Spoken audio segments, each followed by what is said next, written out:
Most people do not fear loudness, they trust it, even when it is empty, and that is why the quiet person in the room is often seen as weak, not because they lack strength, but because they do not perform it in a way the world understands.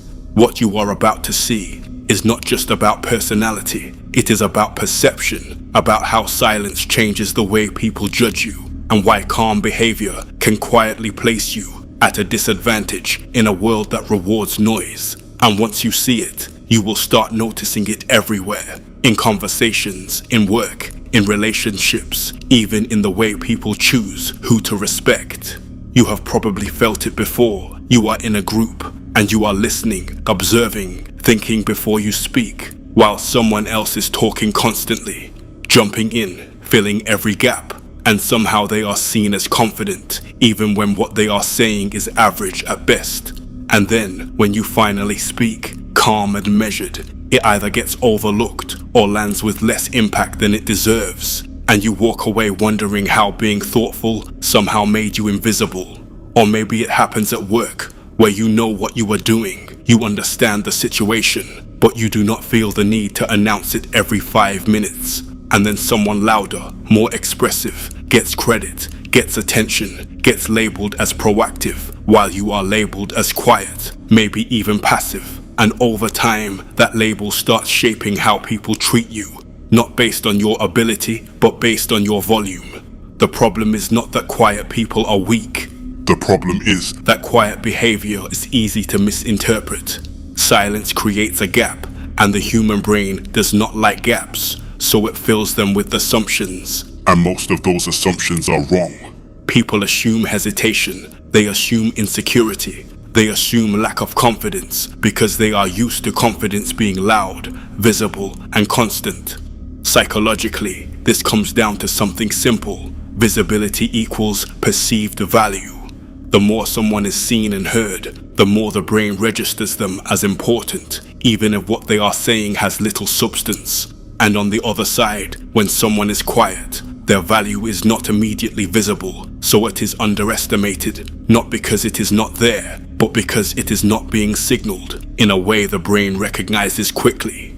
There is also a deeper layer. Uncertainty creates discomfort. When someone is loud, you feel like you understand them. Even if you do not, they are predictable, expressive, easy to read. But a quiet person, calm, observant, controlled, creates uncertainty, and instead of interpreting that as depth, many people interpret it as weakness, because it is easier for the brain to label something than to sit with not knowing.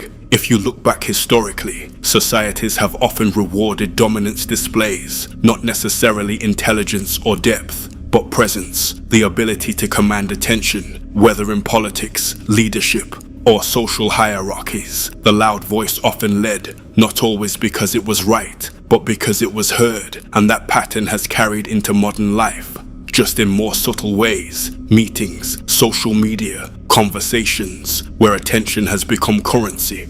And this is where it starts to escalate, because being misunderstood does not just stay as a label, it turns into consequences, missed opportunities, being overlooked, being spoken over, being underestimated. And the more it happens, the more it can start to affect how you see yourself, even if deep down you know who you are. Repetition has a way of shaping identity, and suddenly you are not just quiet, you are seen as less, and eventually you might even start to feel it.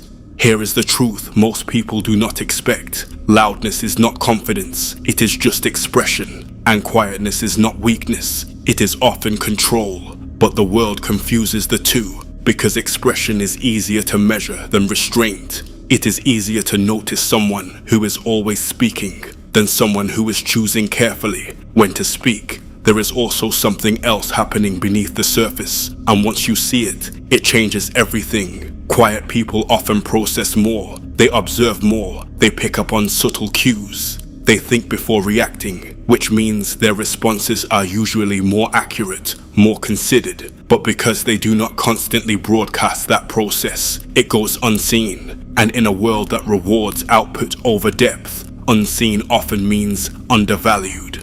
Another insight: People often project their own behavior onto others, so someone who speaks a lot assumes that speaking a lot equals confidence, and when they see someone who does not do that, they assume the opposite, not realizing that they are measuring others using their own limited framework. Another one, silence can make people uncomfortable, and when people feel uncomfortable, they try to resolve it quickly, often by assigning a simple label. Quiet becomes shy, shy becomes weak, weak becomes less important. And just like that, a complex personality gets reduced to a simplistic judgment. And another, respect is often given to those who take space, not necessarily those who deserve it. So if you do not take space, you have to be intentional about how you are perceived. Otherwise, people will fill in the blanks for you, and they will not always get it right. The realization here is powerful.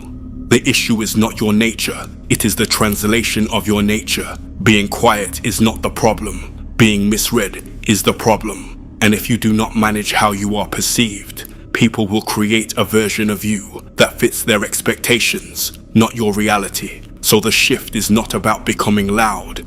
It is about becoming visible in a way that stays true to who you are.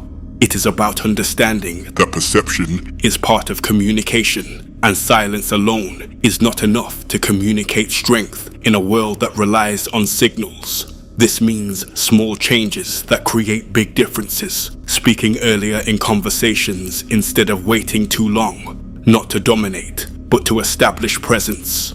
Holding eye contact a little longer, because it signals confidence without needing words. Using fewer words but stronger delivery, because clarity cuts through noise. And when you do speak, not downplaying your ideas, because people often take your tone as a cue for how seriously to take you. It also means understanding timing. You do not need to speak all the time, but you need to speak at the right moments, because timing amplifies impact. And when you combine calmness with strategic expression, you become something different. Not loud, not passive, but precise. And precision commands respect in a way noise never can. And most importantly, you stop internalizing the misunderstanding. You recognize that being underestimated is not a reflection of your value. It is a reflection of how limited most perception is. And once you understand that, you stop shrinking, you stop second guessing, and you start choosing when and how to show your depth. Because in the end, the quiet person was never weak. They were just speaking a language the world was not trained to hear. And once they learn how to translate that language into visible signals, everything changes. And that brings you back to the beginning. The world trusts loudness, even when it is empty. But once you understand perception, you realize something deeper. The real power is not in being the loudest voice in the room. It is in being the one who speaks with intention and is heard when it matters. Now here is the condensed version you can feel instantly. Quiet people are not weak, they are misread, because the world equates volume with value, and silence creates uncertainty, and the brain fills that uncertainty with assumptions, often wrong ones. So loud people get rewarded even when they lack substance, while calm, observant people get overlooked, not because they lack depth, but because they do not signal it. And over time, that misreading turns into missed opportunities and reduced respect. But the shift is simple. Do not become loud, become visible, speak with intention, use presence, timing, and clarity. Because when quiet strength is expressed at the right moments, it does not just get noticed, it gets respected. And that is when everything changes.